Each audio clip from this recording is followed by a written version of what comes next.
body right now. Yeah. If I drink coffee, I have to pee.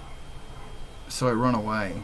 Hey to everybody who just heard me saying if I drink coffee, I have to pee. Fuck it, I'm going live.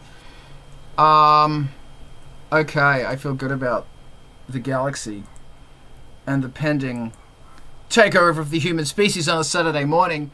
Hey, it's Art of Rock. Join us every week here, right now. Watching the world wake up from history.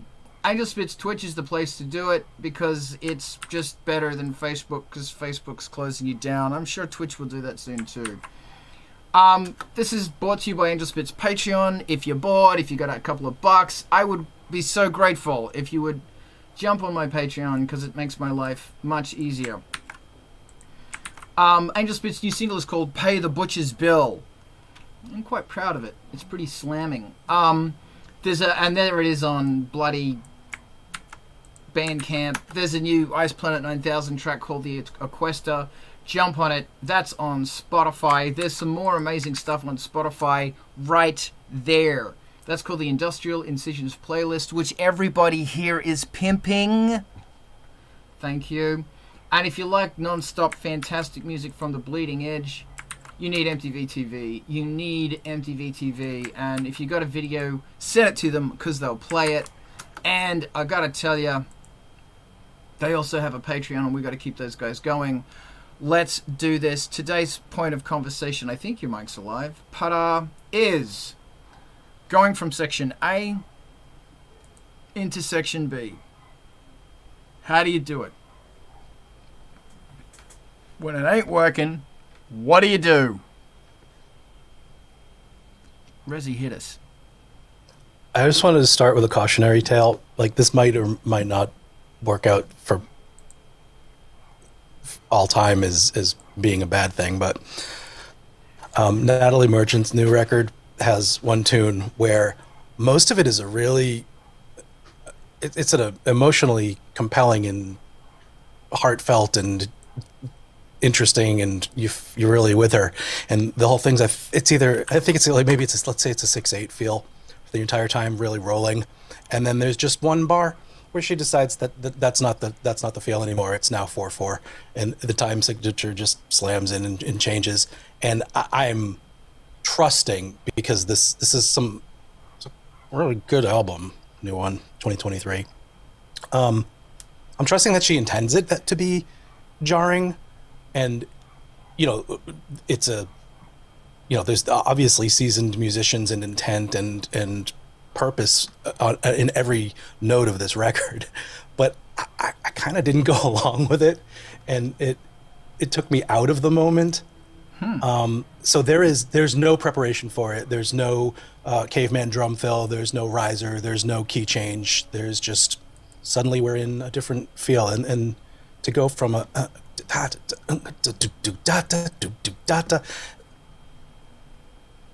don't know what that says, and I'd love to explore it more, so at least I'm intrigued. But anyway, thoughts on that. It's new, I just heard it once, but it's appropriate for the day. There it is. Don't do anything, just change, just go into your next thing. Okay. Sometimes you gotta though. Anyway, like for example, there's a track by Icehouse, because I love me some Icehouse. And the chords in the verse section were totally different to the chords in the chorus section. But what he did is he came out of the last chord in the verse had a G in it, and the first chord of the chorus had a G in it, and they were like non-diatonic chords. It may have been like from C major to E flat major or something like that, or something. And all he did is in the last few beats of that verse, he just held the G. And the G was the first note. Was the first note of the chorus. So he just came in hanging on it, and then went into the chorus, because the chorus actually started singing the chorus like a few beats before the bar started. One of them. I thought that was a really cool thing. He does a really excellent thing as well in the seminal track Great Southern Land, if you are familiar with that track. If you're not, you should be. It's just great track. Where I think the chorus is going. I think it's going major 4, major 4, major 4, major 4, major 5, major 5, major 5, major 5. And you're expecting that's the verse. 4, 4, 4, 4, 5, 5. So that would be like, I don't know, what key are you playing in right now, Razzie?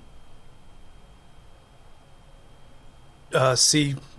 Great, playing in C. G, both, but all right. Well, C, so we're going to go F major, F major, F major, F major, G major, G major, G major, G major, and what you're expecting is that the chorus is on the C, but it's not. The chorus is on the D, or is it the A? A. He goes to A minor, and it just like the song tilts. It's got the most beautiful tilt to it as well. There's a thought. I'll shut up now. Vince, I want to hear your thoughts. I can't hear you. I'm sure you'd love to. I had to unmute the microphone first. Okay. I've got two approaches to this when I'm writing and arranging things for myself. I either omit everything but the drums if there's no time signature change, and use the drums to fill 1 to 4 beats in there somewhere with maybe a sound effect so there's a transitional something, or I omit the drums entirely and completely change what comes in between so there's a definite transition period between this piece and this piece. If there's a key change but no other change to much of the rest of it, then I've just kind of let it go. As long as the time signature is not changing, key changes don't need a whole lot of transition other than the key change. But that's just what I've been doing recently. I'm by no means an expert on the subject, just thoughts on my approach to it. Can I ask you, when you do your key change, do you have do you set up the last chord of the verse to go into that chord of the chorus? How do you do it? I haven't. I'm using chords that share a lot of notes in general. Like it goes, the current track I'm working on right now, it goes from a D minor in the intro and the verse, and then the chorus is in A minor. So it all still fits together pretty well. Sure. Regardless, because those work. But I haven't had a need to end and begin anything with the same note yet. If you're going from, so you said D minor and the chorus is in A minor, the last bar or last 2 bars of the chorus, put them in F major. If you want to do something creepy, put it in F minor. I'm pretty sure there's emphasis on the F note at the end of the verse. Actually lift it though. Actually lift the bass. It's just a suggestion. That's not a bad idea. Just give it a try. Because like that, when you're going that, between A and, I mean, you could do G, but fuck G. Done with G's. Arranged right now. It's almost ready for Patreon actually at the moment. All right, cool. So I'm launching one of those next month. All right, well, we'll pip that. Yeah, try the F. I'm just all about that F, man. All about that F. Alex, fill me with your wisdom. I assume the question is about transitions, right? Yes. So I have 2 transitions I usually do. The one is a drum fill. Uh-huh. The second one is an overhanging bass note. Tell me more about that overhanging bass note. So you play your bass line. Uh-huh. Then you play a sustained bass note. Uh-huh. That sort of glides into the next part. And ideally it would be like harmonically in a way that it is a good transition. So dum dum dum dum something like that. Okay, that's great. Another really fun thing you can do is if making like because I mentioned the thing about bringing the vocal in a beat or two before the actual start of the chorus.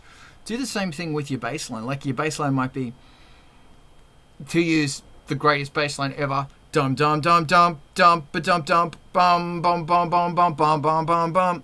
1 2 1 and 2 and 3 and 4 and so it sort of like crawls into it. So here it comes, boom. I have a problem. Like my thoughts is that the verses are asking a question, and the chorus is the answer. And right now, said Carl, making it all about himself. Welcome, Wolf Raven. Funny story about wolves and ravens in California, but that's for another time. Crows actually train wolves. They train them. Crazy shit, man. Anyway, more about that later. Yeah, I've got this song at the moment, and it's actually the song that I did the stream about 2 weeks ago. I'm still working on this song. And it's not... There's so much in this song that I really want because it's so cool. But I'm having so much trouble.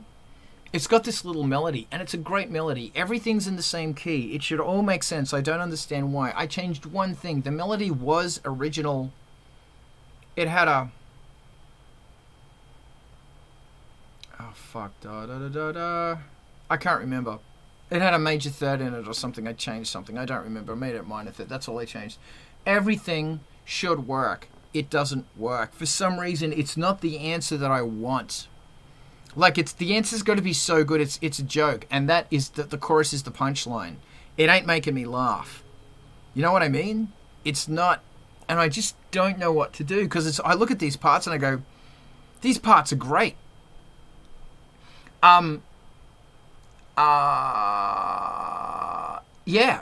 I don't know. And then there's the other thing where it's like, you know, there isn't really a chorus. Like Depeche Mode just can't get enough. And it's a little synth riff. And there's a build-up. We slip and slide as we fall in love. But I just can't seem to hook. There. Just a thought. Razzie, what you got? Specifically getting between sections. I was thinking about that and noodling around, and there's one thing's for sure is I'm out of practice using words for the things that I try to practice intuitively. Functional harmony, I'm studying it my whole life. Forget the words. So let me just slip back to the basics of like between sections. If you're moving and you want to define something as a new section, I got a few things come to mind. The pushing the energy or pulling it, but let's go with pushing it for this case. So you're if you're doing synth programs, your sustains become a little bit longer, maybe gradually right up to the downbeat, maybe for the last 2 bars of an 8-bar section, or maybe just for the last 2 beats of this 8-bar section, but you're pushing the volume of these sounds. Maybe you're opening a filter a little bit so the intensity gets higher that way. Maybe you're even just making it a little bit louder for the last 2 beats, maybe the last bar of the section. And maybe there's a new note that you've introduced that's got more dissonance so that you can resolve that into the next section. But then when you come down on that first beat to really define it as a new section, what do? We put a cymbal or something with a high frequency noise content on that thing. And I mean, these are classics, and I think we hear that so much that we don't even sometimes think about that's what we're doing. But those are some tropes, and I want to work out a little bit of like some more cadences and things you can do with tonality to get between them too. Awesome. Thank you. I want to go in after you, Vince, but the floor is yours now. Thank you, Raz. Okay, on your question and answer thing with your verse and chorus, maybe change the question or start with the answer Tell me more. to get a different result. Like, I just thought about it from a generally philosophical standpoint. You know, if you're asking a question and you're not getting the answer you want, maybe ask a different question. So, like, if you built your chorus and your chorus is good, but it doesn't fit with the verse, maybe change the last part of the verse or add something to it or change the question. Not necessarily make it a different question. Maybe just change the wording of the question a little bit. Okay. Yeah. All right. I sort of get that. Thank you. Saki Kirokarian. I'm sorry. I'm so bad with names. Saki. Technically speaking, yeah, I guess this is related to MTV TV. Everything in the industrial culture is related to MTV, so this is related to MTV. Diana is part of MTV TV. We all love MTV TV. Some of us are on the Patreon for MTV TV, and we're pushing MTV TV. And when we finish this, we're going to be streaming back over to MTV TV. No, it's not part of MTV TV, but we're totally behind that channel, let me tell you. I would like to, back to this, I want to mention a band. I feel like I should mute my microphone when I mention this band, because I don't want to diss the band. IMX. Bloody good songwriter, that guy. Now, the very interesting thing about IMX is that the verses and the choruses are almost identical. His vocal, chords are the same, usually. And he's brilliant for saying this, and he's brilliant for getting away with it as well. He sings the chorus an octave higher. And it's pretty much the same vocal line. But he'll bring in a bigger, more powerful synths and a crash. And that's actually something Stevie Wonder used to do a lot as well, is that those riff songs, it had the riff, and the verse riff and the chorus riff were the same riff. But between them, there would be a 4-bar or 2-bar, here's something different, and back into it. And now everything is jumping on those... there's like a call and response thing with the horns and the vocals often. That's the dog. Reminds me of a Gwanwanalang track called Let the Dog Out, which is, there's a dog in the back of the ute, let the dog out. Not that other song you're thinking about right now. Gondwanaland, FYI, is one of the greatest fucking didgeridoo. His name's Charlie McLennan. Great. Did I get that name wrong? He's only got one arm. And he's such a good didgeridoo player. Terrifying. Gondwanaland. I need to listen to more Gondwanaland.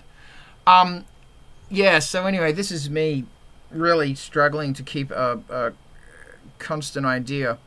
But that's, all well and good if your verse and the chorus are the same idea. I mean, like, you might come to the song and go, well, which part of this really works? That's going to be both my bits. But I just have this track right now and it's killing me. It's just, I really wanted to put it on the Patreon this month and go, okay, here it is. I actually wanted to play it to everyone before the stream and go, why isn't this song working? It's too, man, I'm going on a rant. I love Yes, all about Yes. Everybody loves Yes. But the funny thing about Yes is I listen to Yes and the Buggles. Jesus Christ, the Buggles. They're so good. Video Killer, I listen to those bands and I go, I can hear that behind this was a lot of thought. Whereas you listen to something else like, I don't know, Beautiful People by Marilyn Manson, there's a lot of thought in it, but it's so simple. Whereas Yes, often, is not simple. And Rush, there's so much going on in that music. It's so put together. And there's so many parts in it. And that's the thing, is that sometimes it engages my head and not my groin. And sorry to be gross, and I don't mean to be gross, or I don't mean to freak anyone out too much. Actually, I love freaking people out. Is that the song's got to engage your groin. It's got to engage your animal. It must. Your animal, sure, it's got to engage your brain as well. Yeah, Canvas and Chicago. It's all such, and also Journey. But Journey's really, and Supertramp, and also fucking Fleetwood Mac, and Jerry Rafferty. But Fleetwood Mac and Jerry Rafferty, they just did it, and it works. It really, really, really works. And then I want to rant on the War of the Worlds soundtrack. But this is my thing, is that with this song right now that I'm working on, it's not... it's just too complicated. It feels too clinical and I'm trying to figure out how do I, like, it's become a clinical version of a clinical version. Yeah, sure. Actually,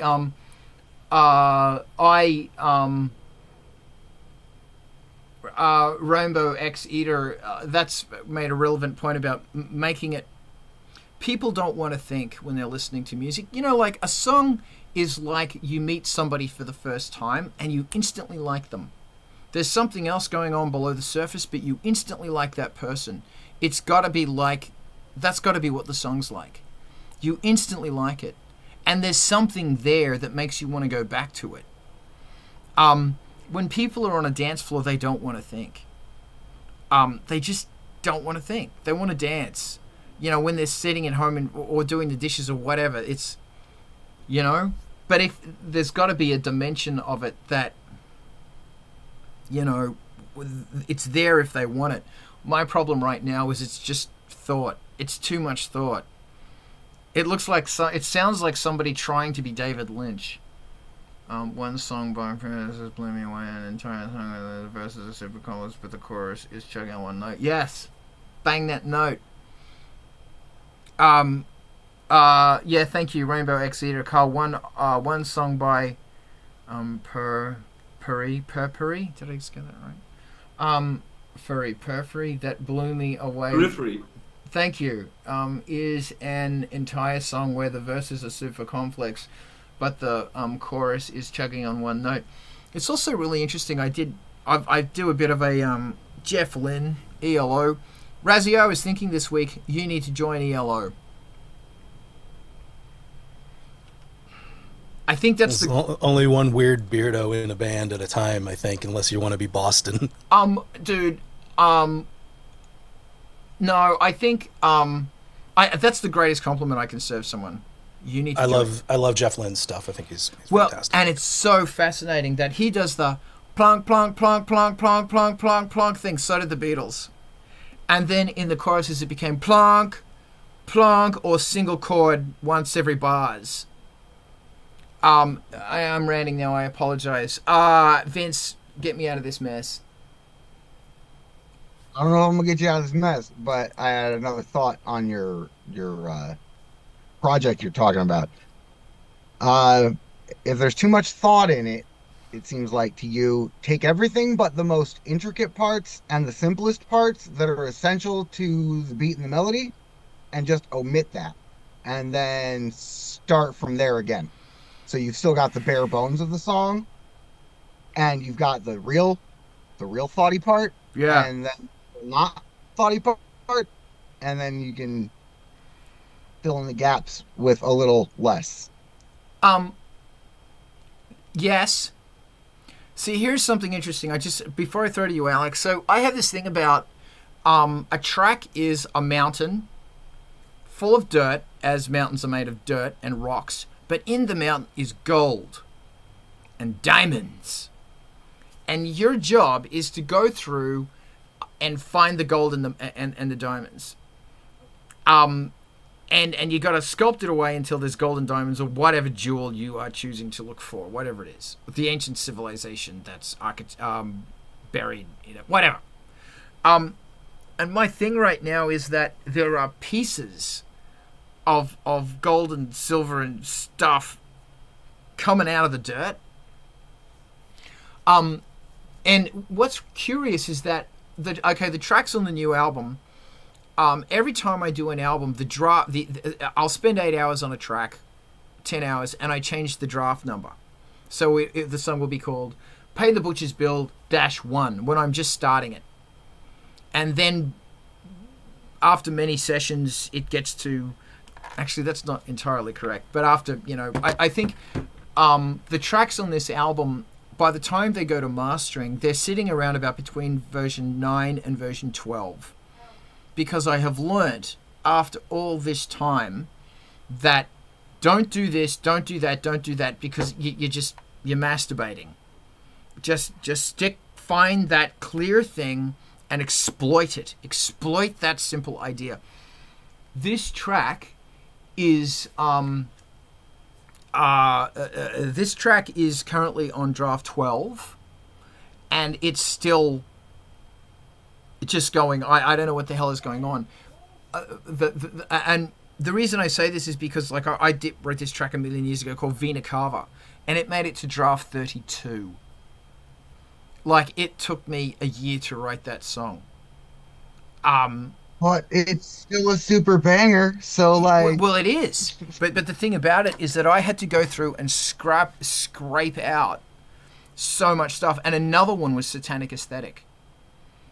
Like Satanic Aesthetic, I was listening back to the and Satanic Aesthetic is Angelspit's most popular song, is Satanic Aesthetic. And I was listening back to the different drafts of it. And in fact, a lot of stuff on Black Dog Bite, it was the same thing. It was really complicated because I was inspired by Scritti Politti. And they do this thing where you come up with a really cool bass line, but then you assign those few notes to a slap bass, those few notes to a Moog synth, and those few notes to something else. So there's all of these things that are chattering independently of each other, but between them, as each one, it's like four people saying one word of a sentence each, and it going around and around in a circle. You know what I mean? Fucking Scritti Politti. People laugh at that band, and it's like, they are so good. Really good stuff.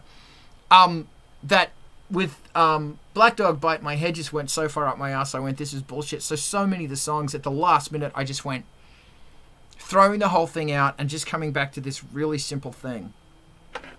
And that's what that track, and then just distorted the crap out of everything. And it was like, I was listening to that bass line going, how the fuck did I do that? Like, it's so mean. But that's what's going on with this song. And see, the other thing, now this has turned into therapy, and I apologize. The other thing is that what I'm trying to do with this album is all the tracks are dirty, gritty, mid-late 80s, cyberpunk, angry. And I wanted to have David Nato from Fourth Wall playing drums and Blaster Beam. And if not, then there's too much Emacs going on everywhere. So it's gritty and distorted and fucked. And the more I spend time on these tracks, the less distorted, gritty, and fucked they become, and they become overproduced.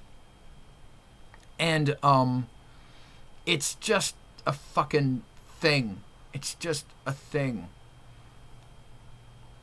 Anyway, so I'm dealing with Alex. Help me. Sorry, this has turned into Carl therapy. I'm so sorry. No problem.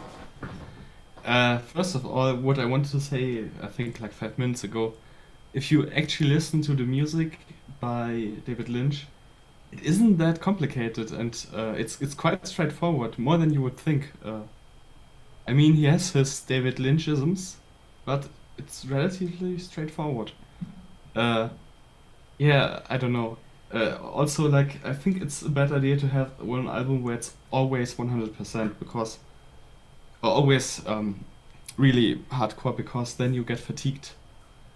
And the songs that are hard feel much harder if they're in between more, not gentle, but maybe more songs with a different vibe. So I think it's not a bad thing if it's a bit more mixed.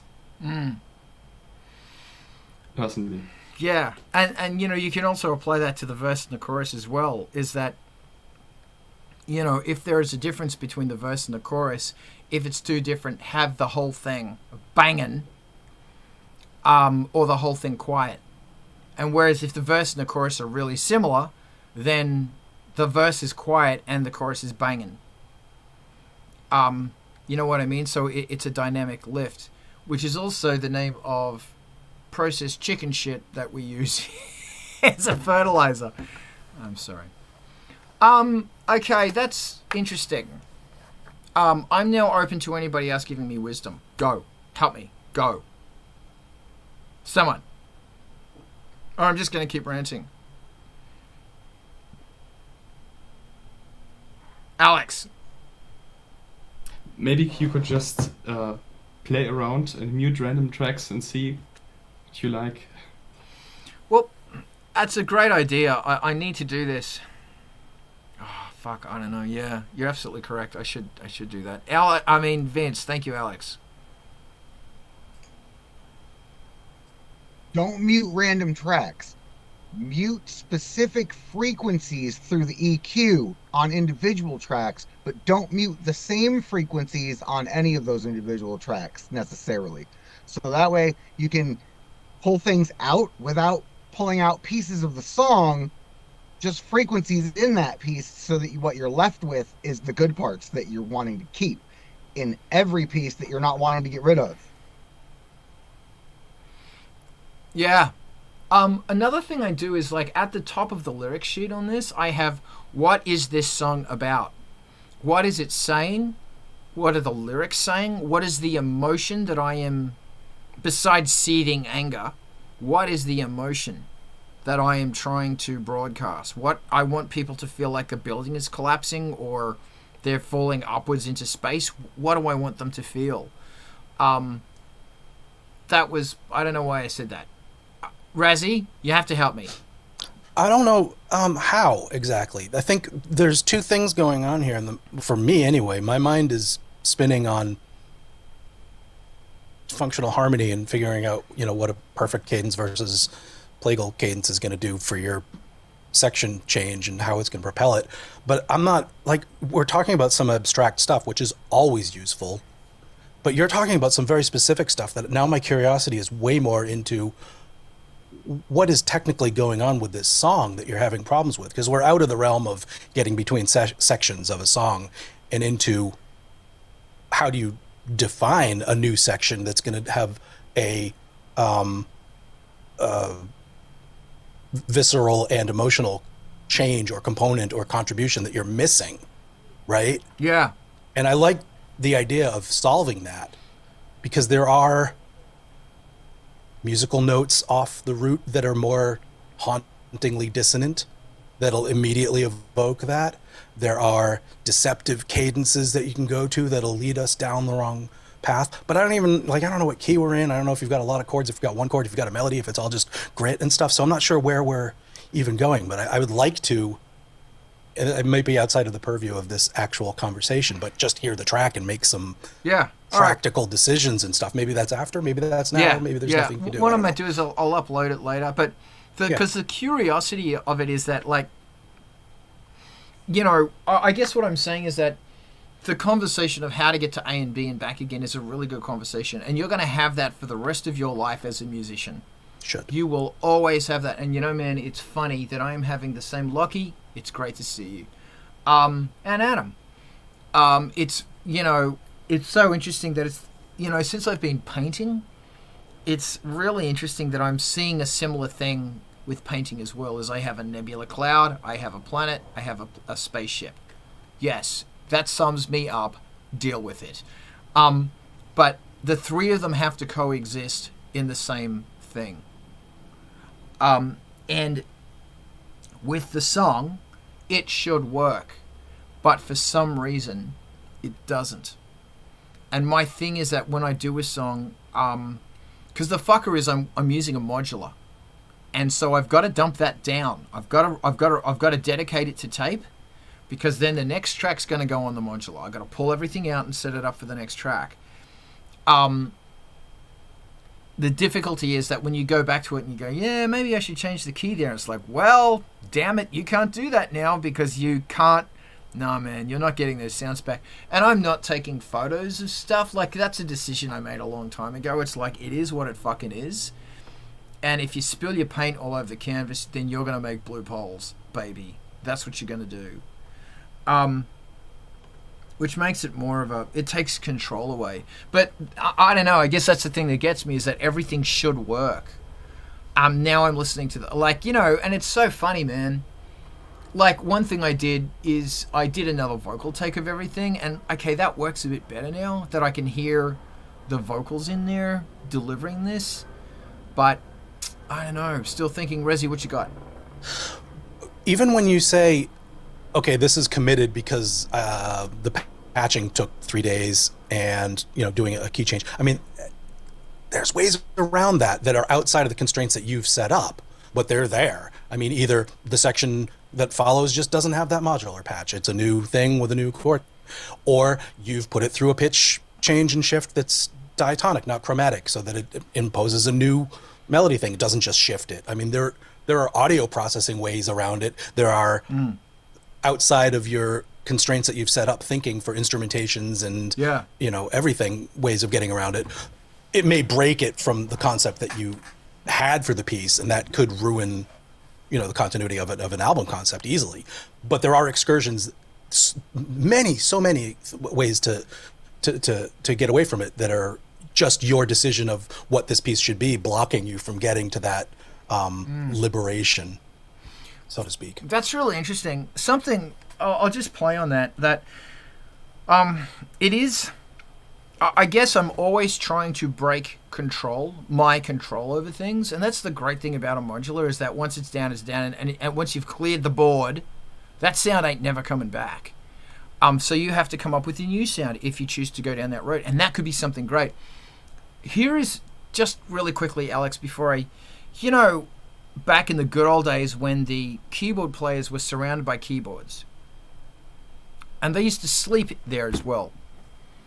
They used to sleep in the middle of that little nest. And they had big boots. Usually they were glitter. They had a cape. And they had a mullet. And they'd sleep in the cape and the mullet. Yeah, and a lot of facial hair going on as well. And aviator sunglasses. But the thing is while they had their cape, mullet, and boots, is they would play the verse on this one here. And then the chorus, they would go over and play this one here. Yeah. And I try and remember that, besides the fact of cape, mullet, boots, change keyboard. Like, that synth in the chorus doesn't come in anywhere else. It only comes in the chorus. That big stabby Prophet 5 or Jupiter 8 or whatever's going on. We can't tell because the cape's got one of those huge collars. Like Zorak from Doctor Who. Most of those, they stole most of the costumes from Doctor Who from Brian Eno. The Time Lords, when they went back to Gallifrey, and they were just Brian Eno capes. So remember that. Once again, it comes down to Brian Eno. I should fucking open my goddamn cards. I should consult the cards. I haven't consulted the cards in a while. I should consult the cards. Alex, hit me with your wisdom.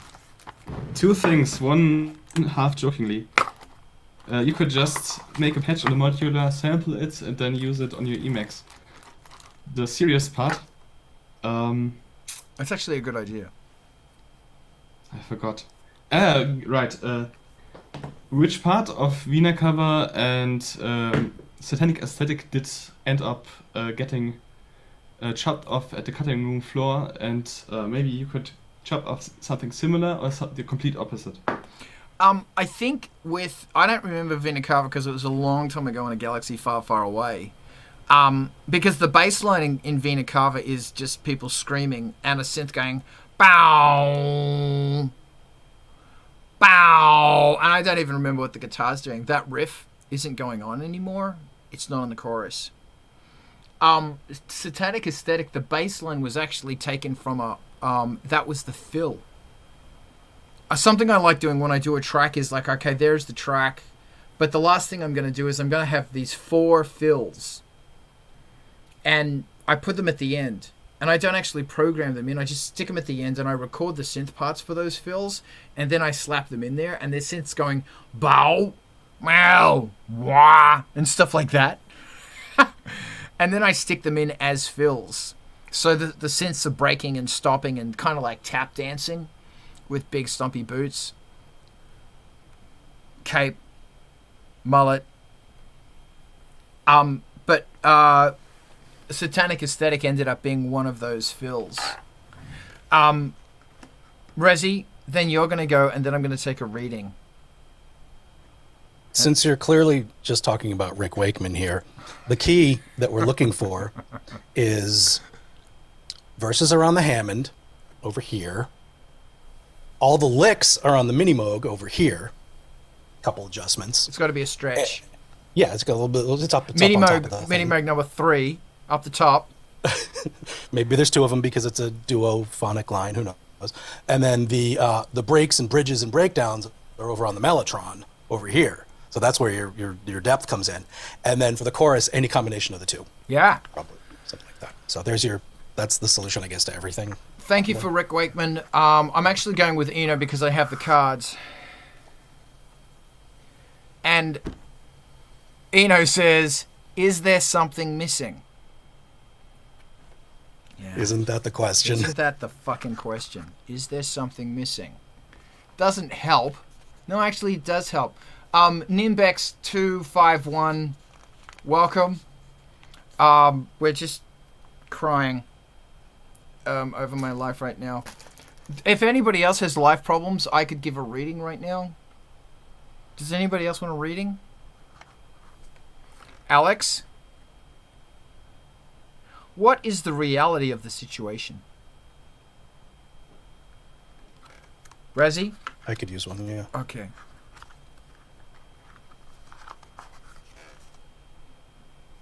Be extravagant. Does anybody else want a reading? Wow, I can't believe you guys not wanting a reading.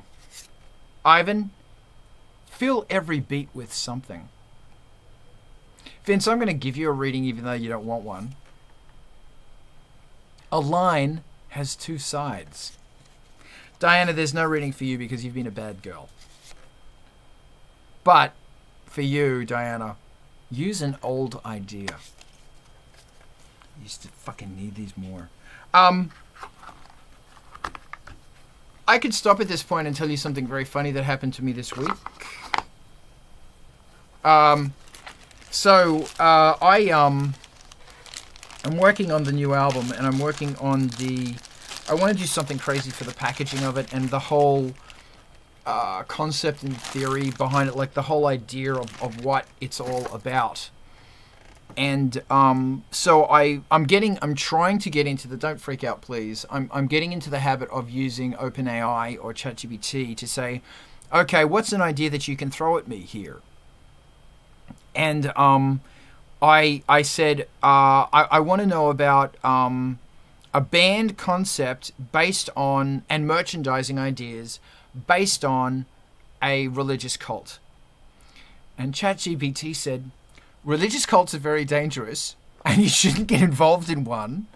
And if you feel that you're getting involved with one, you need to seek professional help. It's just like... Anyway, thank you so much, AIs of the world. Razzie? Just a quick one. 2 days ago, I was looking for some extra chord colors, and ChatGPT confidently gave me some wrong answers about music theory, harmony chords. And I asked, are you sure G is the 5th scale degree of E minor? And ChatGPT apologized profusely for the confusion that it may have caused earlier. Thank you for bringing this to my attention. Well, you know what happens then?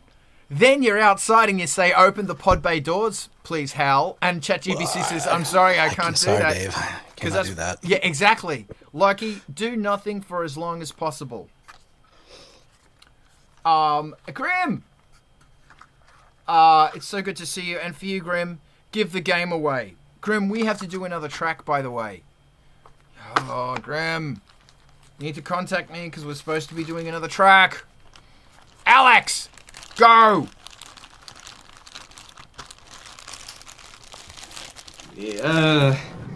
I thought about what cults hand out, maybe some literature or flyers, but that's usually not something people want. As it's good as promo, but not as something people would buy, I presume. Say that again?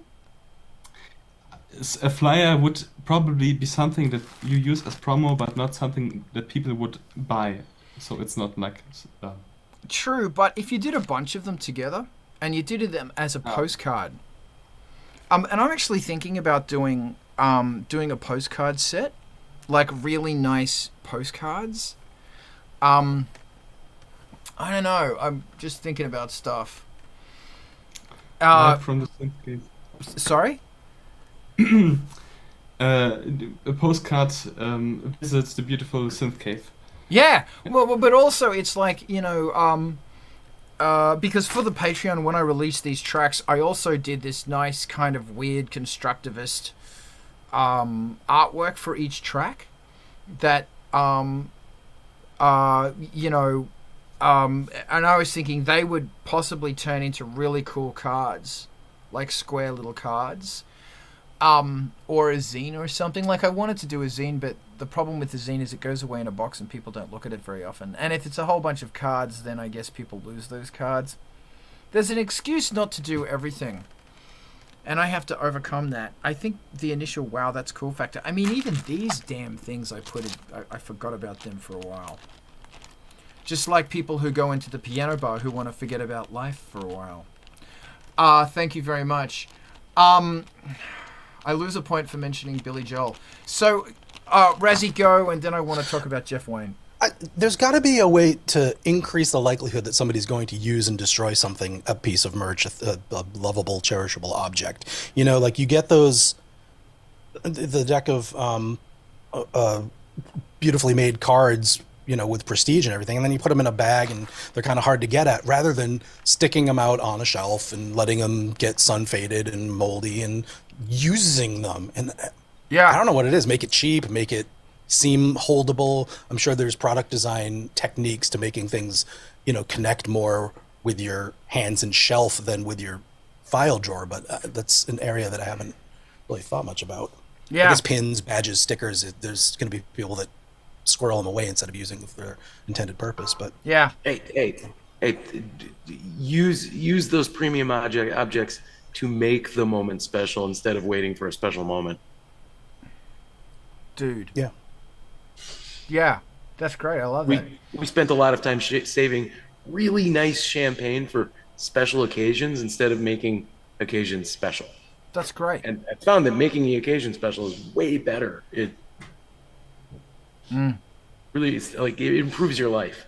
That's a great idea. I mean, like, you know, I guess that's my thing, is that, like, you know, you make a really cool merch thing or a booklet or something, and I guess it's, you know, it's like the CD artwork. You know, the CD comes with the booklet. How often do people look at the booklet usually the first time they get the CD, and maybe one or two times more, but never again. And I guess that doesn't really matter, because that's adding to the ethos of it or something. I don't know. Rezi. That's exactly like the functional difference between an LP sleeve, which is necessary for the protection of the thing, and you take it out and you hold it and touch it every time, and it's large enough to read, and there's words and liner notes. And I think I remember visiting liner notes and looking at artwork every single time. Well, whatever, exaggerating, taking out an LP, which you don't do with a CD cover as much, but it's still there, a little booklet. And you certainly, digital tracks, if we do even buy them, require you to actually kind of search and link off into the information and the extra stuff. So there's like that continuum of holding the thing that you're taking it out of, and it's large enough to sort of fill your vision, and it smells a certain way. Like, these are parts of that continuum of experiences where one is automatic and it's indicated by the object you're holding, and the other one is like totally manual and you have to force it to happen, and the object that you're downloading doesn't really foster it or encourage it automatically. Also, FYI, I just put the link to the Zoom in there. I'm still looking at Wolfraven, and you guys are welcome to join in. I changed that URL recently. Ivan, go ahead. I'm sorry, I interrupted. 1980 like Arena, the Duran Duran release, like it came with a freaking book. What an album! Along with, you know, they played the theme to Close Encounters at the end of that. This thing is gigantic. Yeah. Like Blue Monday. New Order lost money on every sale of that. Yeah. Despite the fact that it was their most popular song, and the highest selling 12-inch ever made. Okay, so this is really interesting because we've gone totally somewhere else, and let's go there. Holland, Kuroseji. I'm sorry, I don't recognize your tag name. Can I get your real name? Mark. Oh, that's Mark. Oh, Mark, awesome, man. Yeah, I haven't seen you in a while. I gave you the that URL should work. I don't know what's going on. Yeah, Mark, I've been missing you, man. I'm wondering what the hell happened. Okay, so this is really interesting. It's fascinating how vinyl you do read the liner notes, but with a CD you don't. Like, because it's right there. Because I'm thinking I can't do vinyl. Vinyl is so horrendously expensive, but I'm trying to think, what is something that you can do that is going to give you something physical, something awesome? Know what I mean? Waiting at the lights. Know what I mean? Scary monsters, super freaks. Keeps me coming. That's, yeah. Because, reasons. And I don't want to, I don't know. I just want to do something different. I'm working with Brent from Ice Planet 9000 because that guy's a genius when it comes to marketing and stuff and building merch and like having an experience. Like having this in your hand and it's so cool it even smells good. Bring back the days of hidden tracks. Yeah, the last album had 3 hidden tracks on it, by the way. Grim. But yeah. Alex, I see your hand.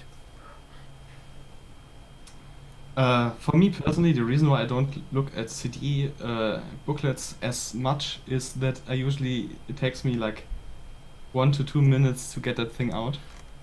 Yeah. Because like these little plastic teeth. Yeah, that's really interesting. And also, it's so tiny compared to the beautiful LP liner notes. Yeah. Okay, so what I'm thinking about doing is Wolf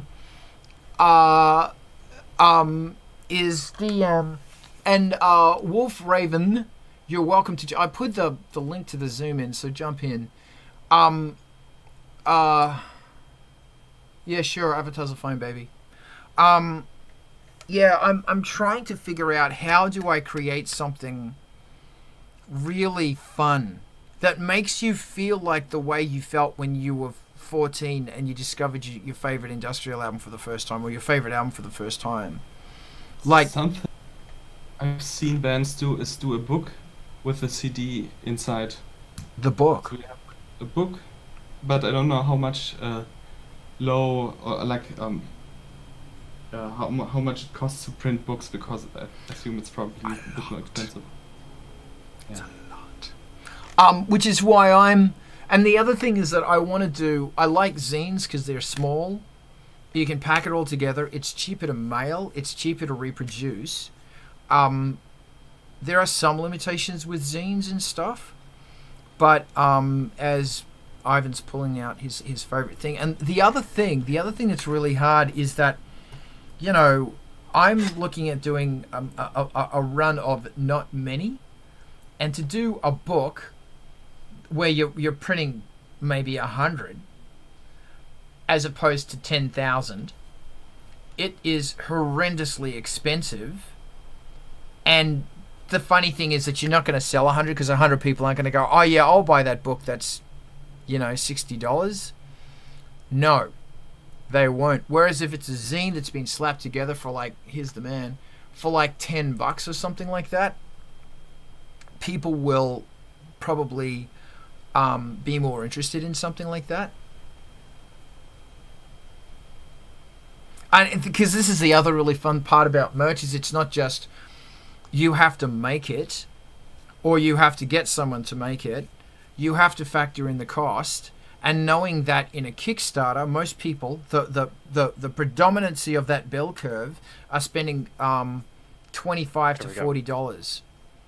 So and And Wolf Raven, if you want to say anything, just throw your hand up and you're in. And this is where I have to throw it back to Alex because I'm shutting up now. Yes, you've got to factor all that stuff in of your market. Who's going to buy that? Because you do not want to get left with like 300 boxes of CDs of like vinyl, and you do not, because that's a crate, man.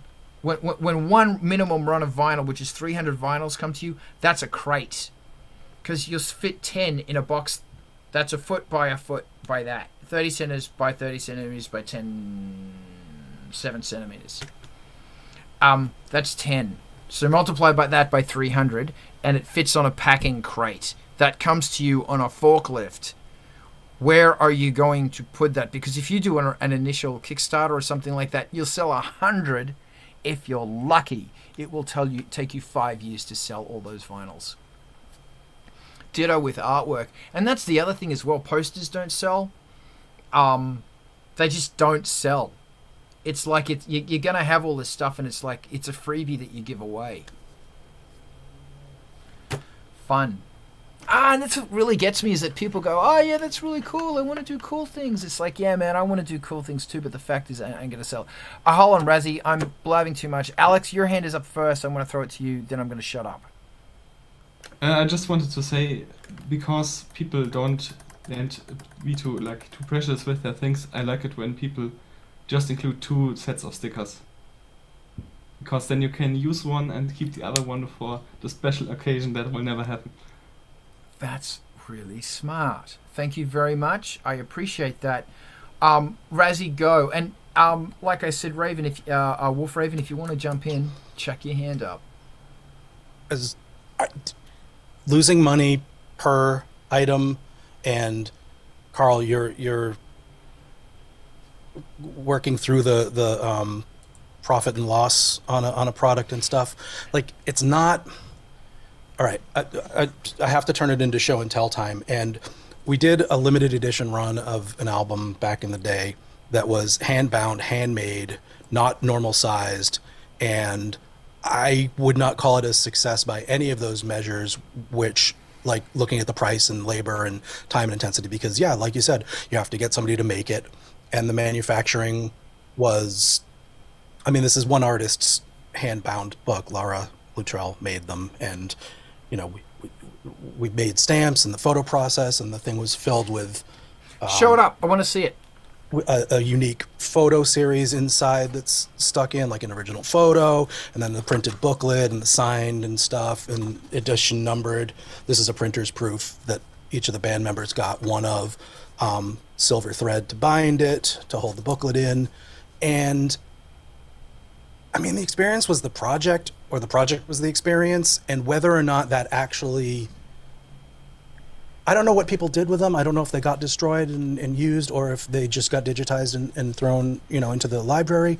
But it also, this has a little closure made of wire to hold it together. So every single piece of detail in this thing makes it impossible to mass produce, at least.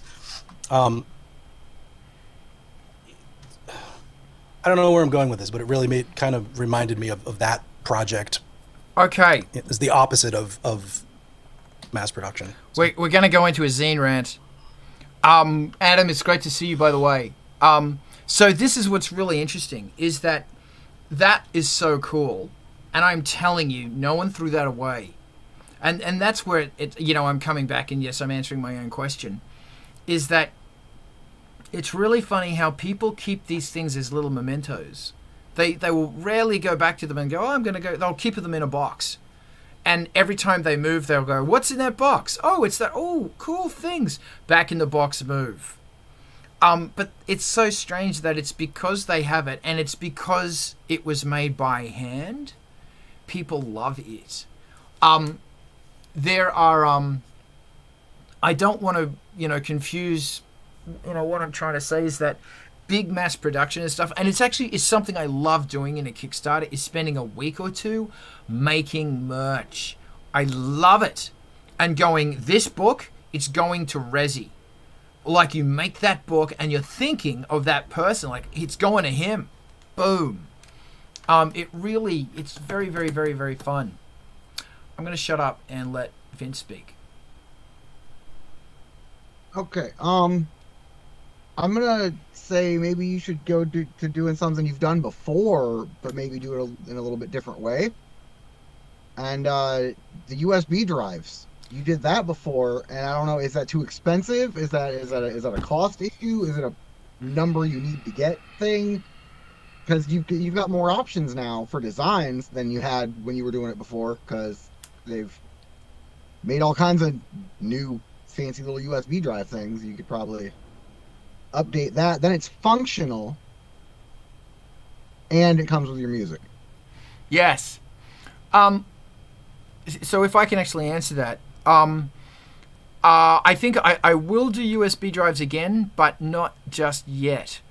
The USB went really well, and I printed quite a few of them, like 500 or something, and they sold better than CDs. And then I had this other thing on the website where you load up what you want on the USB. So you'd buy that, and then this USB would come with the latest album for $10, whatever it was, $12 I think it was. Then you would add albums to it, and the albums were like $8, and with them came video clips and all of this other stuff as well. And if you went over the 8 gigs, I just chuck in another USB.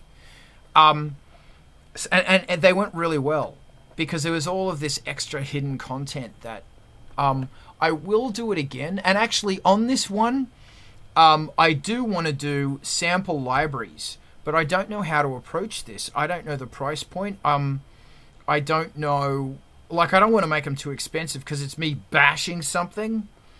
And it's not distorted. It's just the raw, very slightly processed, just to clean it up. And every single song has got a different palette. And I think that could be really cool. Like, and if you end up remixing a track, obviously you get that. But I don't know. I was thinking about doing that for the Kickstarter as well. Don't know who'd be interested in that. I should make a list of that actually. So yeah, I do want to get back to it, but for some reason I just want to. For some reason I just want to wait on that. I just want to maybe wait an album or two before I do it again. But nevertheless, it's a very good idea, and I thank you. But then that actually comes up to the really interesting thing of there's got to be additionally cool ways to ship digital content, like besides emailing it to you, you know, and stuff like that. But I should do it again. And also, there's supply issues as well. It's kind of got difficult. But anyway, and also the minimums have greatly increased. I think the minimum, last time I looked, it was like 1,000. Because if you get them made in the US, they're just getting them from the places in usually China that are making them. And you could get 300 in the US for the same price that it costs to get 1,000 in China. And they're from the same factory. I looked that up. Alex. I just wanted to say, I think zines are for me something for like rainy days. Like if I'm not feeling too inspired or something, I just put one out, take one out and start reading.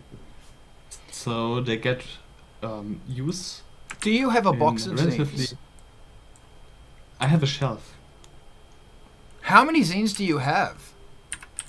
Depends on how much you count, because we had like the student newspaper that was like actually a zine, and if you don't count that, I have 4.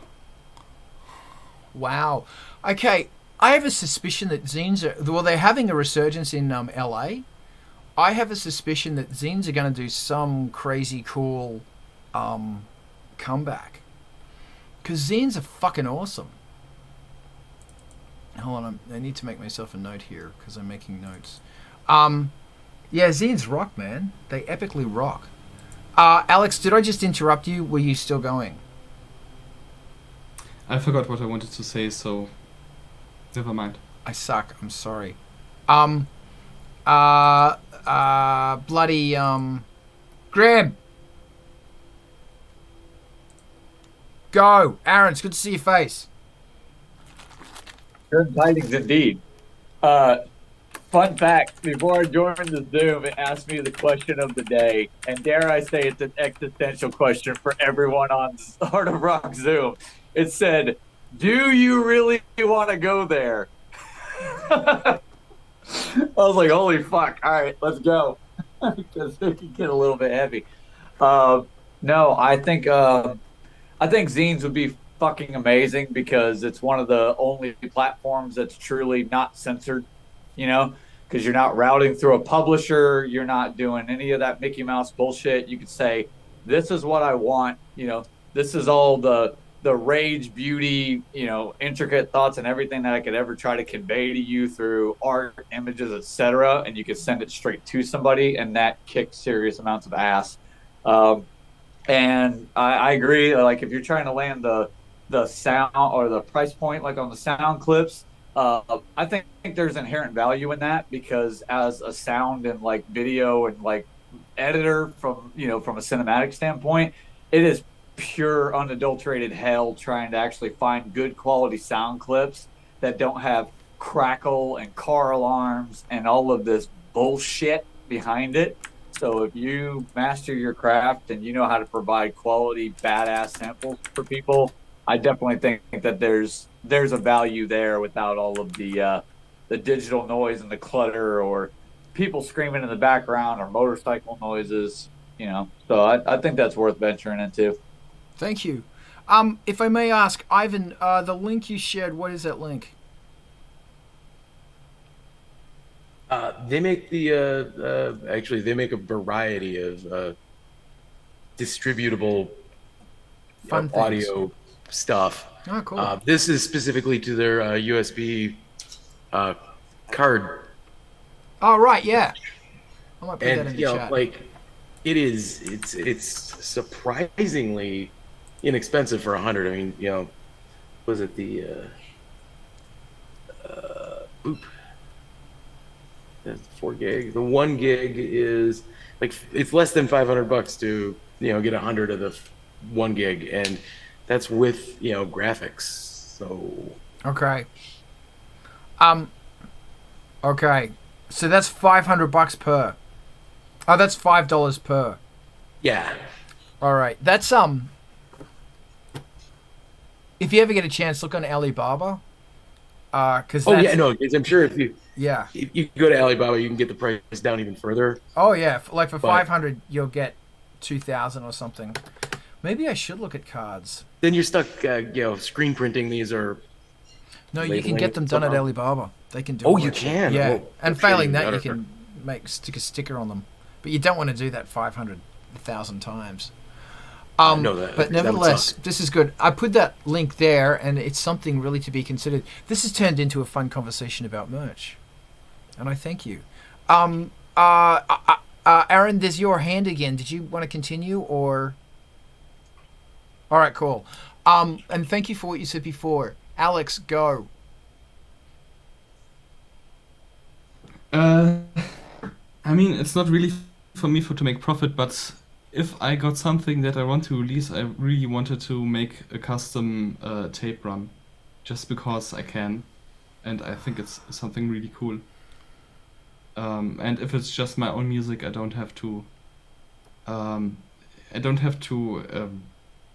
Legally fill out a form, and also if I don't have that many fans, I don't have to do that 100 times, but maybe 10 times. Okay. It's Eric. All right. I want to throw it open. Thank you. And once again, Wolf Raven, if you want to jump in, just throw your hand up. You're welcome to chat. So here's a question. The album is called The Bastard Gods. The concept is that, the word bastard means rough, it means illegitimate, and in Australian, it means someone who's just a bastard. Are you bastard? I've called it The Bastard Gods also because it doesn't matter what accent you say it in, it sounds great.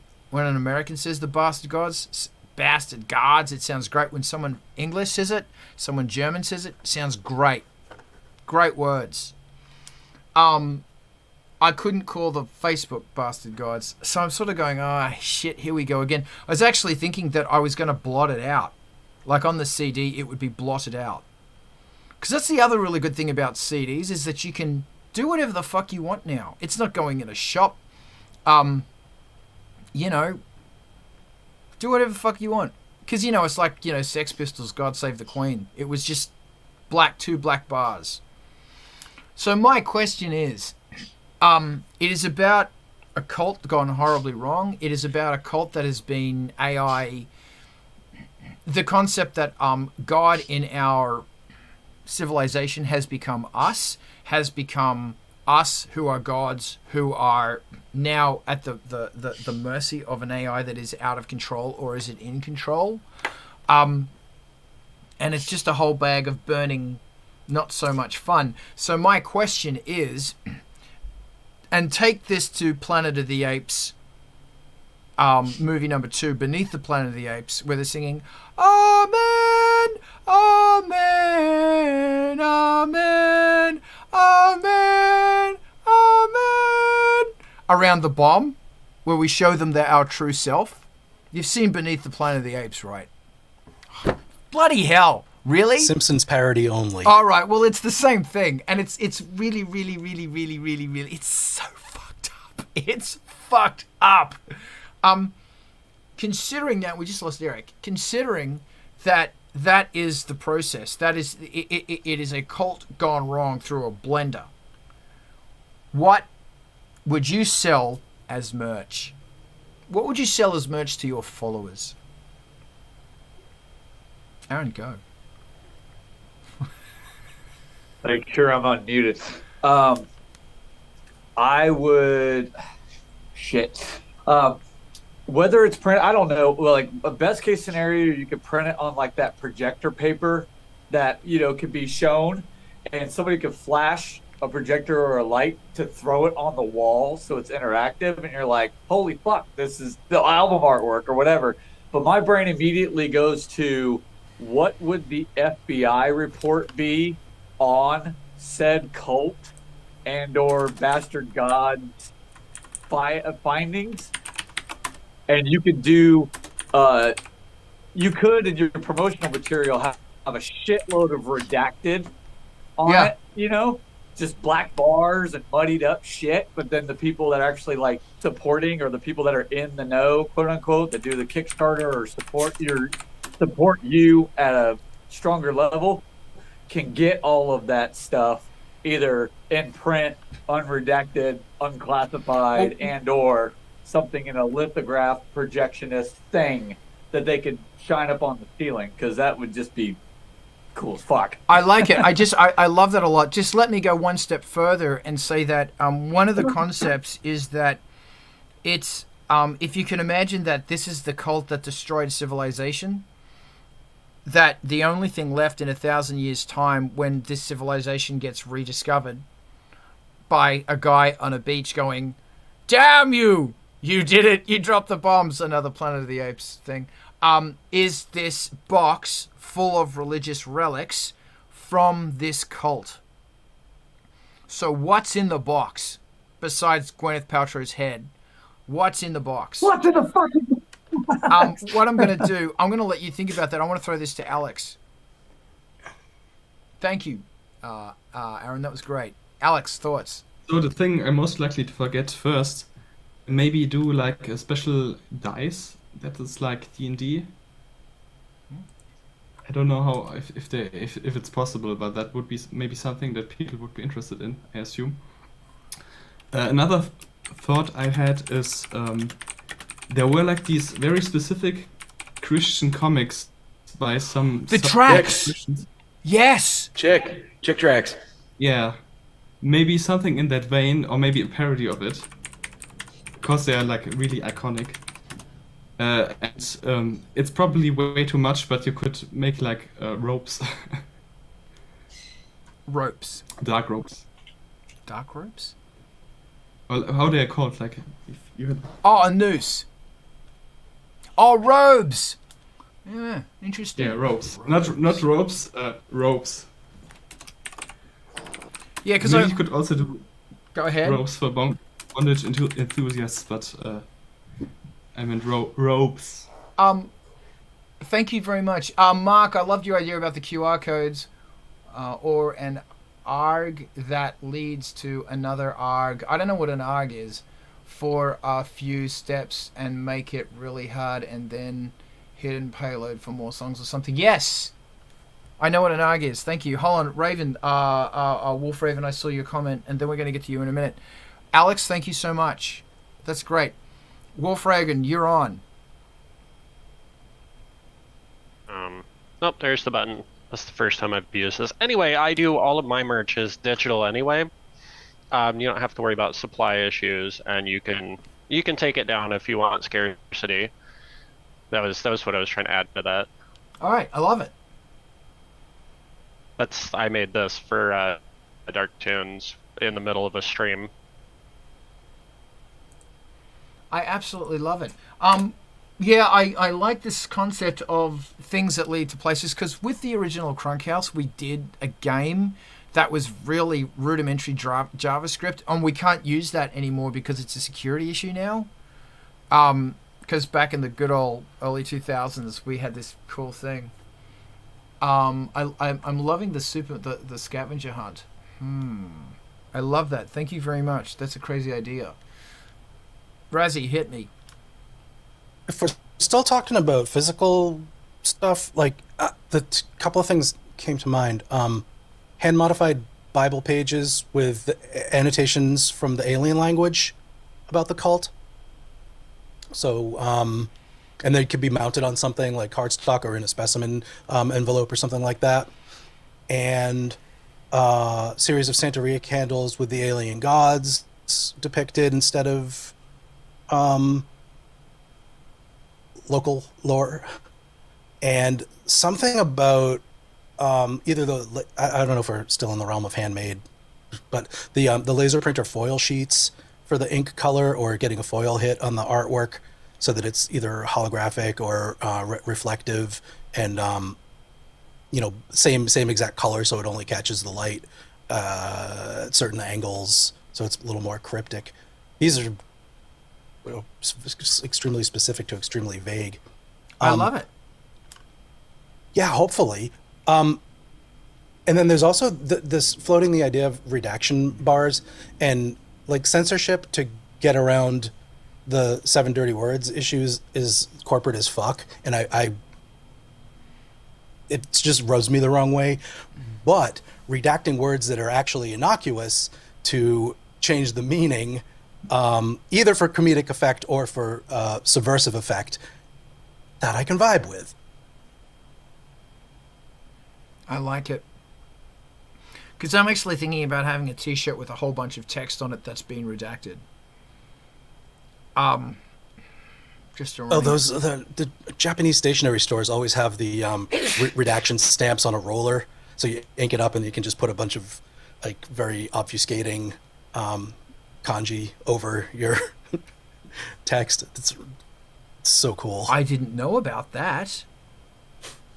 It's like a little redaction ink stamp roller.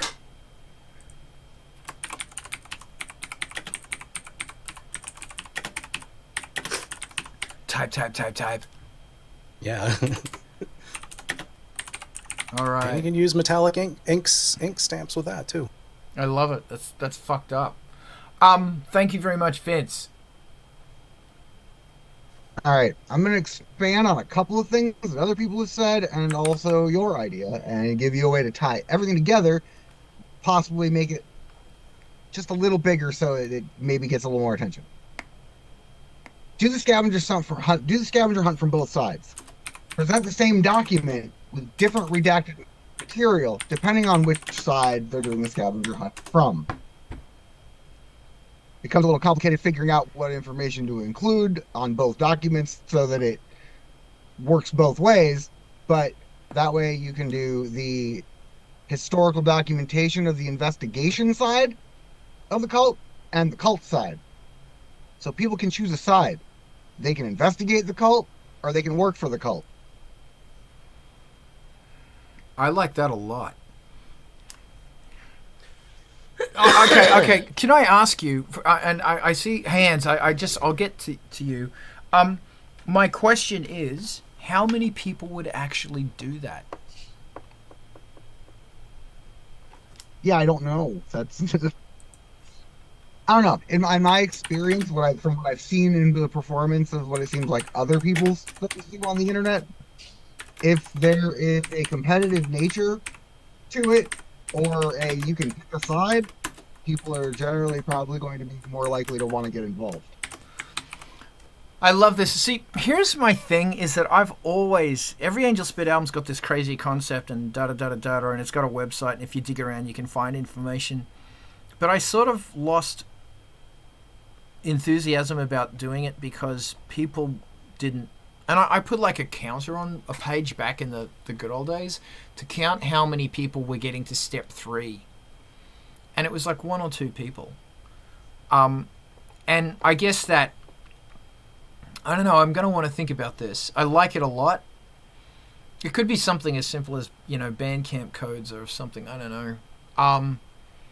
But I don't know. I need to, maybe, yeah. I like it. I got to think about this. But I've wrote all this down anyway because I like the ideas. I got to figure out. Vince, did I just cut you off, or were you still going? No. I just thought of another thing. I didn't realize my mic was still on. Shoot. No.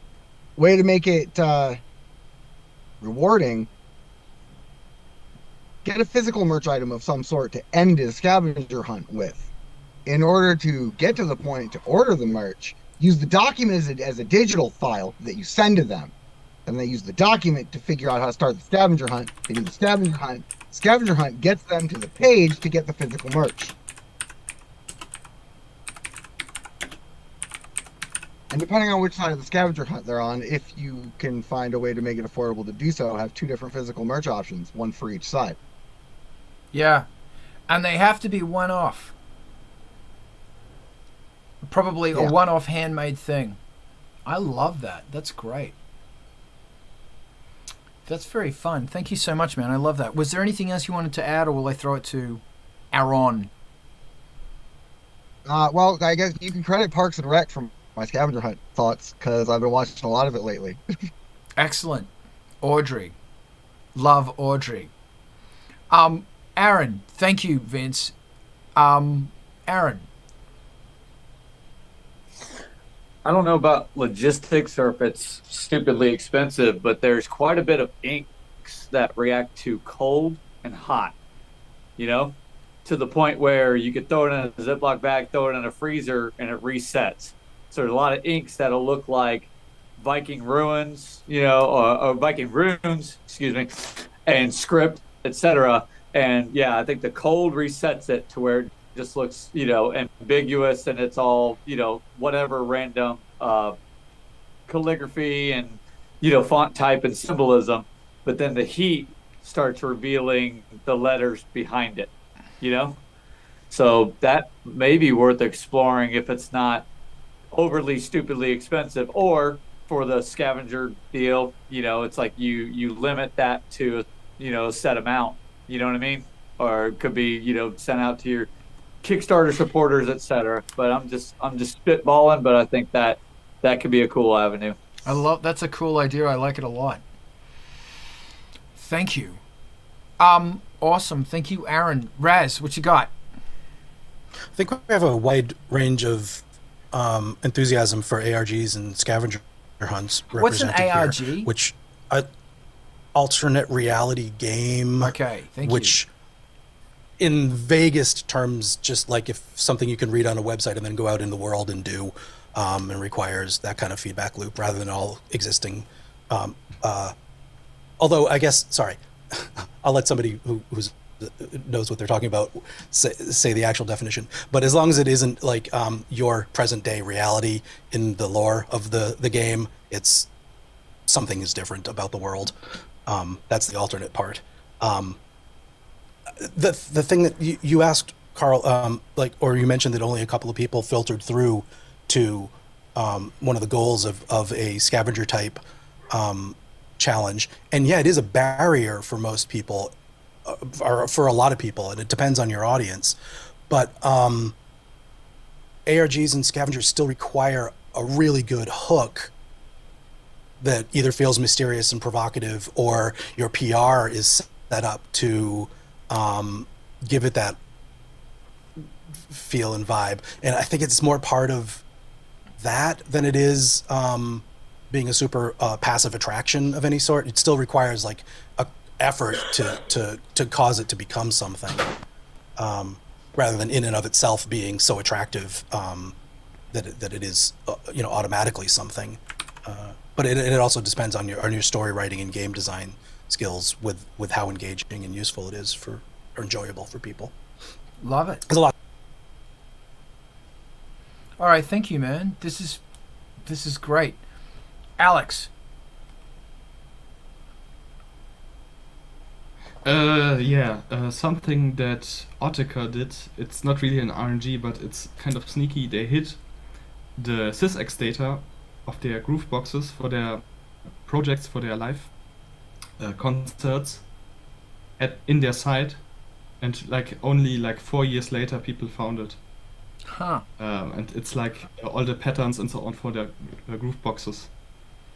And to your question of how much to sell sample packs for, the last sample pack I bought, and the only one in 10 years, was 100 kick drums for usually 20 euros, but I bought it for 10 on sale.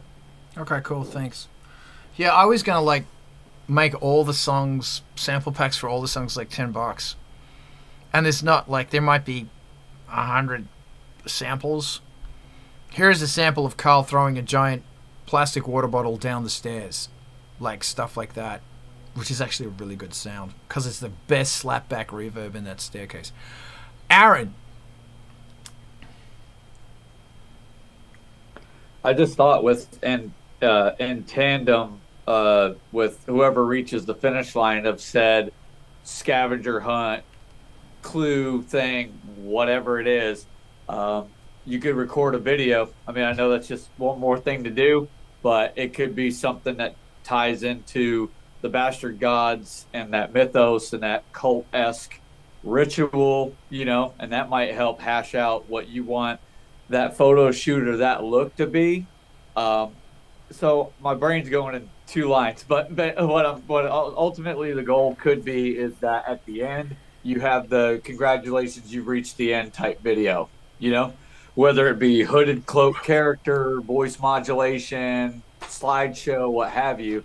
But also in tandem with that, if you flesh out what you want those symbols to be, or what they've discovered upon their report, discovery, archaeology, whatever, what have you, that they discovered that cult of the Bastard Gods, that could help influence what that photo shoot or those pictures or that end video is going to look like, if that makes sense. That's awesome. Thank you.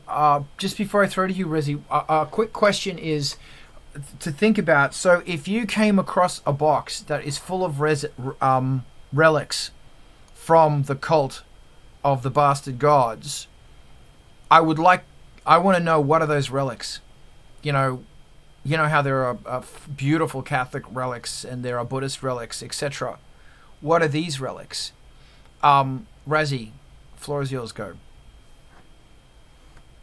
Would you consider, and hear me out, Carl, you personally just starting a cult? As in actually starting it? Yeah, just go for it. Sure, I love it. I'm there. All right. Solved. We can go home now. All right. What I want to put some stuff in this relics box, though.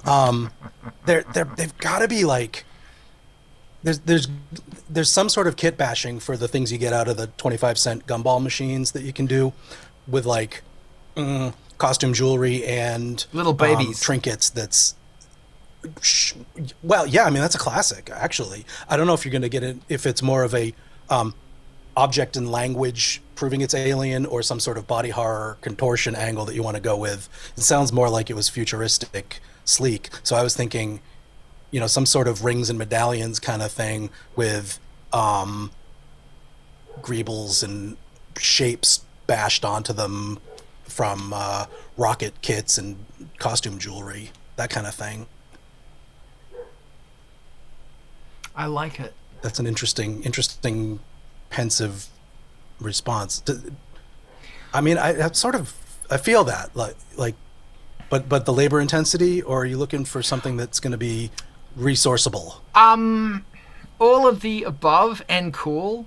Because this is the sort of thing where it's like, okay, for the next week, I'm going to get covered in paint and hot glue gun, and I'm going to make these fucking things. That's the question, is the box, what does the box look like? And then what's in the box? What's in the box? What are these relics? Aaron's got teeth. Okay, teeth and skulls. So the Bastard Gods, which is based on... okay, just figure this. Like, pretend it's the Matrix, but instead of some people didn't get hooked up to become Duracell batteries, making BTUs. Where's the science in that? I don't know. Maybe other people went, yeah, we're all about these robots, and we're all about these computers taking over. So we don't want to get put in those tree things. We want to remain humans, and we fuck Zion. We don't want to be a part of that. So we're going to become this cult that are worshipping this computer identity. But it's more than just a computer identity, because it's really just us. That's where I'm going at, is what is... See, I'm kind of struggling, because it's such a fascinatingly fucked up thing. Alex, go. So several ideas. First of all, if you just have like abstract geometric shapes that are like a bit Lovecraftian, you could make ones that maybe double as a phone holder or something like that.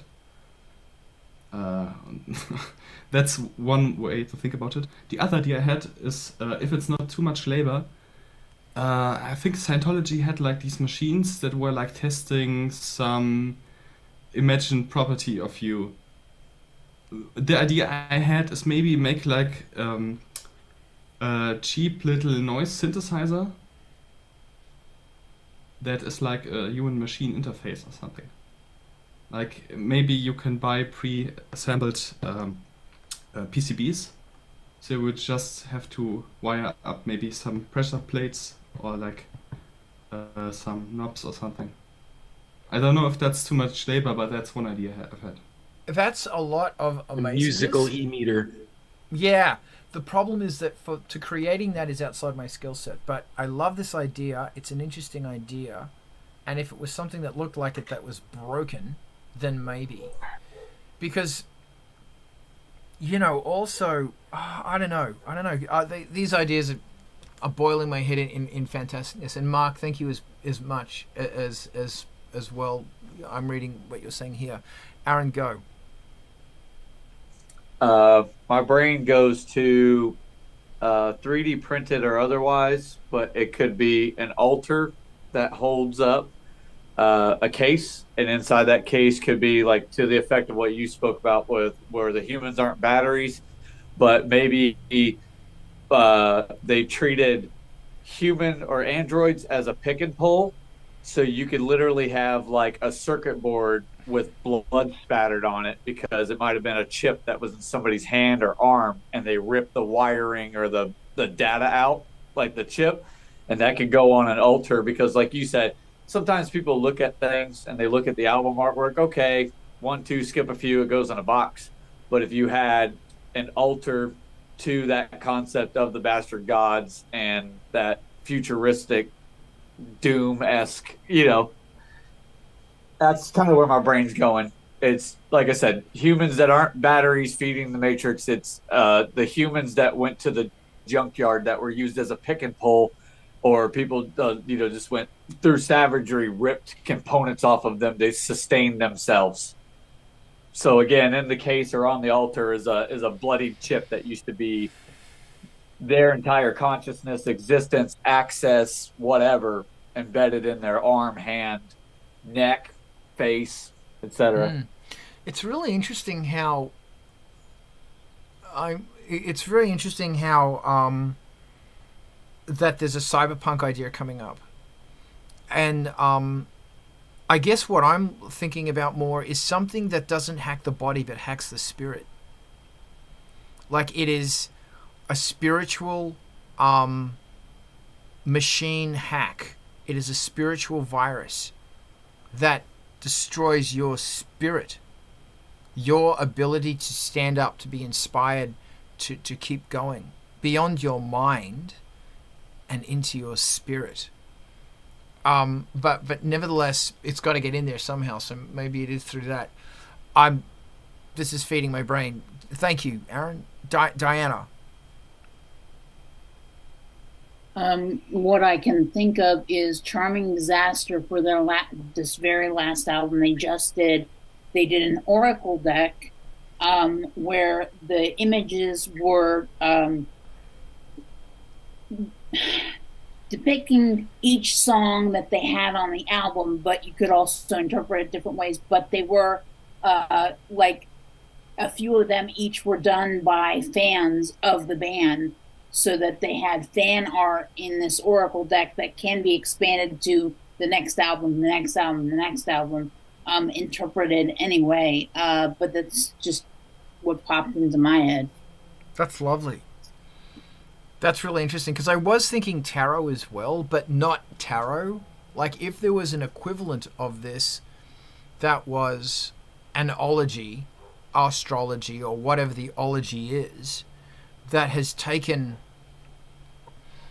the concept of where we are and where we're going through now and thrown it 100 years down a dark path, where does that come to? Like, what are you now? What is your purpose as a person? How do you know? Because, you don't need electronics and implants to destroy someone.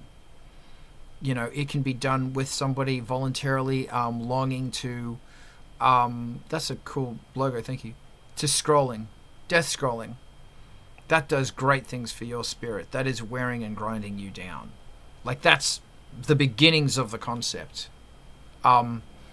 Alex. So if you were going to do something printed, I have two ideas that might be fun. Shoot. The first one, you probably might, you could possibly hate, to include sheet music to sing along for like, I don't know, I was brought up Catholic and we had like little books with church songs in them. That where you would sing along, and maybe something like that for the album as an add-on for something that's in addition to the album. And the other one is maybe code snippets to type of, like something that generates cool patterns or something like that. If you do something printed. Say the last one again. Back in the day there were like computer magazines. Yes. Where you would have code printed. And yes. You had to type it out, and then it would generate either a video game or some beautiful patterns or something like that. That would be an idea. I don't know if that's something in your ballpark, but that would be a cool idea I just had about what could be included in something printed. Okay, I like that a lot. I like that. Thank you. Vince. All right, thought on the sheet music idea. Don't just do sheet music. Make it rearrange the song a little bit when you do the sheet music for it, so it's like a hymn. So you get like actual hymns out of it, but like using the chord progressions from the songs on the album. So that way there's like, you're not going to get it unless you get music a little bit. So when you see the sheet music, you'll recognize it. So there's a little bit of smarts level there, but also for anybody who doesn't necessarily get music, they just figure they're getting extra stuff. So, extra stuff is always good. I love that. Thank you very much. Thank you. Aaron. I was going to say, just to add to the think tank, there's a lot of stuff, when people start exposing like where the future's going and X, Y, Z, there's certain brands that will take pictures of you as you're looking. They're trying to engineer ads to where you can't just skip them or put them on your coffee table. They're literally looking for your retinal movements, and they have studies to where it studies your retinal movements as you're engaged, as you watch an ad, So they've asked for feedback as to whether or not somebody truly enjoyed it versus whether or not they actually did, because they're recording how your eyes move when they're engaged, or if your pupils dilate or narrow as you watch something that could be intriguing. So I think that can thread into a lot of just the background and like the concept. And my brain goes to an idea with the bastard gods and the cultology, if you will, or the rituals could be something that they find within audio recordings or, whatever vaulted content, what have you. But the rituals of said cult could be to the intent of like a voice guiding you through that sequence, a very disembodied, very non-emotional, robotic-esque voice that's turn your attention to the screen, follow the images as they unfold, and that could be part of that ritual to where you have to be locked in, you have to be retinally engaged, and that's something that you could have fun with via picture slideshow or just recording, or do your own production concept, engineer it like a music video, but the idea would be visually engaging concepts with that disembodied, creepy as hell AI voice prompting you to go through said prompts of a ritual. And it may not be something where you're spoon feeding somebody and acting as if it's a new practice. The really creepy side of it would be you've already been indoctrinated into this cult, and this is what they've been doing all along. So it's like a hot start, if you will. It's pretty much just like, welcome back to this meeting, like AA style or any other program. It thrusts you right back into the middle of, re-engage. This is where we are. Keep your eyes on the screen. So, yeah. This is really interesting because I actually wanted to get an AI to tell me how to start a cult and what that cult would be. But I'm having trouble because of certain censorship areas where they're stopping me. Although it looks like OpenAI might be able to help me with that, but ChatGPT is just being too moral. Don't use the word cult to describe the organization to ChatGPT. Group, or just call it a religion. Yeah, I was going to say, to get around it, you can also just tell it to imagine it was telling a story about, rather than giving you the instructions for it. It'll usually, or historically, it has gotten around that kind of limitation. Okay, I like There's it a lot. some keywords. Okay, I love that a lot. Thank you. And Ivan, you've got reverb on your voice. You've become the voice of something in heaven. The question is it too much? No, it was great. More reverb, and drop it an octave, and have thunder in the background. Always good. We can keep talking about this. I'm really grateful, and thank you. I just made that totally about myself, and we brainstormed something. So thank you for your energy. I've got some fantastic ideas here. Aaron, I was about to say, do we want to keep talking about this, or do we want to go to MTV TV? But Aaron's got the floor. Go. No, I was just going to bring it full circle and say, I mean, what better way to start a cult? You got to have a think tank, man. Yeah. Someone has to be on Kool-Aid duty. Too soon? No. Well, we've got. I say Kool-Aid 3 times in the lyrics in this album. That would be a great. I don't know if you can buy like rebranded Kool-Aid. Get some Kool-Aid. Oh yeah, but sending it through the mail is really hard. The Kool-Aid, unless it was powdered. Because White powder in the envelope. The Kool-Aid Corporation would like you to know that it was not Kool-Aid; it was Flavor Aid. Was it? That doesn't Yes, sit with because my Flavor Aid lyrics, was so cheaper. I don't care. You know what? I'm gonna ship powdered Kool-Aid. And it's gonna be something like really like it'll be a vitamin supplement In little vials. Yeah, In I was little gonna. vials. Well, You're actually, powdered god in a vial. yeah. Just dump it right into the envelope and don't say anything about it. Well, yeah, but if it's powdered God in a bag that I'm referencing, yeah, but then they'll think it's The real trick. That's The real trick is having a poker face at the post office. They'd be like, "Is there anything this, that, or the other?" No. No, you can ship candy, and you can ship dried things, but you can't ship bottles through USPS, unfortunately. But powdered Kool-Aid, I like that a lot. Yeah. And of course, I can say, don't freak out. It's just vitamin supplements. Yeah. Yeah, actually, having a survival kit would be great. Cult survival kit. Oh yeah. What's in your cult survival kit?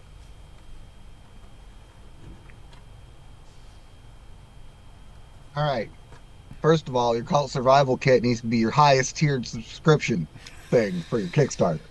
Okay, because this needs a lot of stuff. It's a cult survival kit, not a Bare Necessities kit. Okay, you gotta get real with it, and it's gotta include some shit. Like I don't know what exactly. Well, this is where the relics come into it. Like you've got the things that you I've got to phrase this the correct way. I'm going to get in trouble.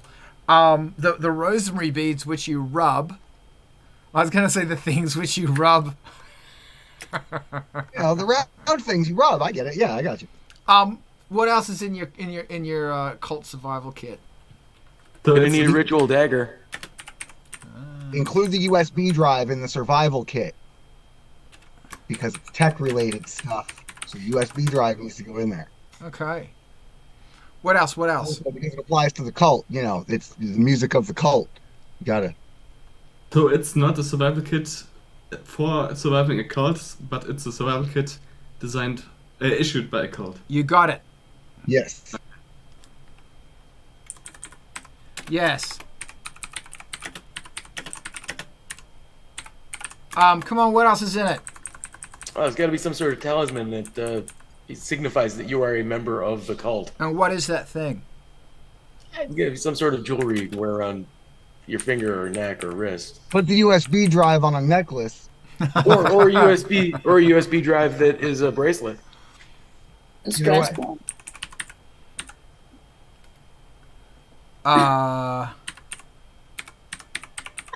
Okay, I'm loving it. What else? You could make jewelry out of PCBs if that might be an idea because it's a digital card. Well, there's going to be something like the kit itself is going to be, maybe it will be in one of those nice little black drawstring bags. It won't be too much stuff. It'll just be some stuff. Like what comes to mind is a t-shirt. But the t-shirt can't be like, you don't want to do fancy graphics on the t-shirt. You want to make the t-shirt as simple as possible because it's the cult uniform. Yes. And that's where you're going to have your cloak and everything else. God damn it, I have to research. You could do a bandana or half mask, face mask. All right. I love it. Because you don't know what's outside the cave, the basement, the cellar, the abandoned building, the bunker, etc., etc. Right, everything outside the cult would be impure by default anyways. Everything in the kit needs to come with some kind of branding from the cult on it, whether it's a logo or just a name, something. There needs to be a... Yeah. That it should be a logo. Yeah. Oh my god.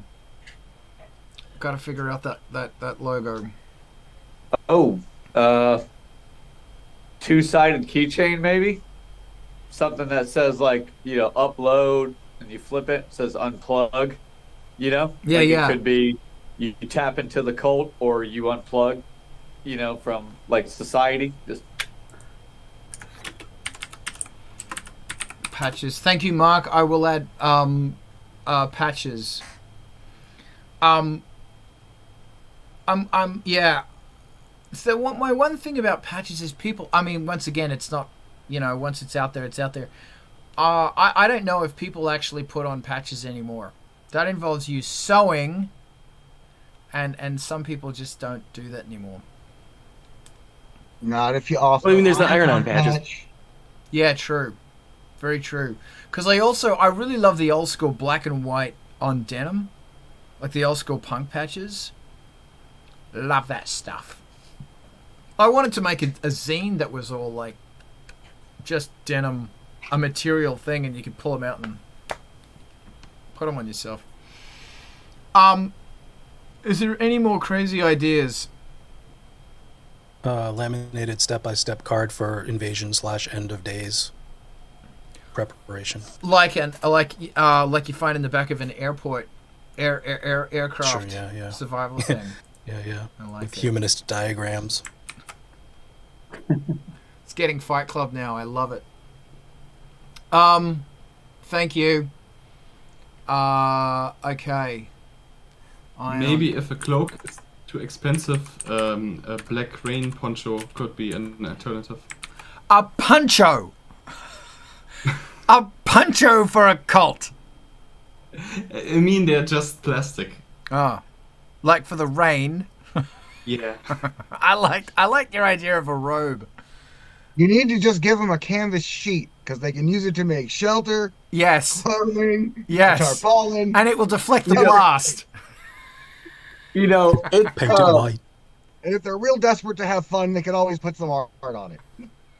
It's gallows humor, but I can see practicality in it because I can imagine like robots snatching humans in the air, and either it's blood rain or it's just ash, like War of the Worlds, and they're like, fuck me. They put their poncho up and walk outside. You're like, again?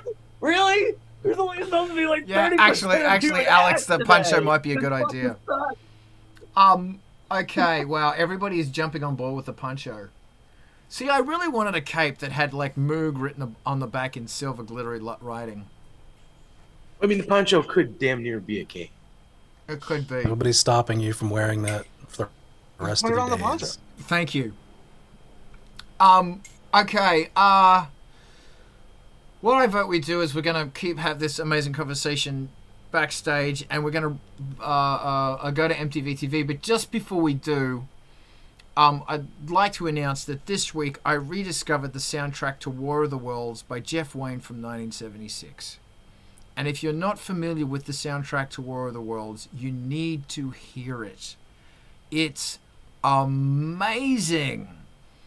And what's mind-blowing is they actually did that in 1976. It's so good. Work of brilliance. And the music is great. It's really, really, really, really, really good. And there's my poncho. Thank you so much. Diana, are you okay to rate us to MTV TV? Excellent. And everybody, thank you so much for joining us. We're going to be here again. And Mark, try and jump in. I'll actually send you a direct message or something with the Zoom link so you can jump in if you want. We're going to hang around here. Let's raid. Diana, you're the best. Bye. Bye. Bye. Bye.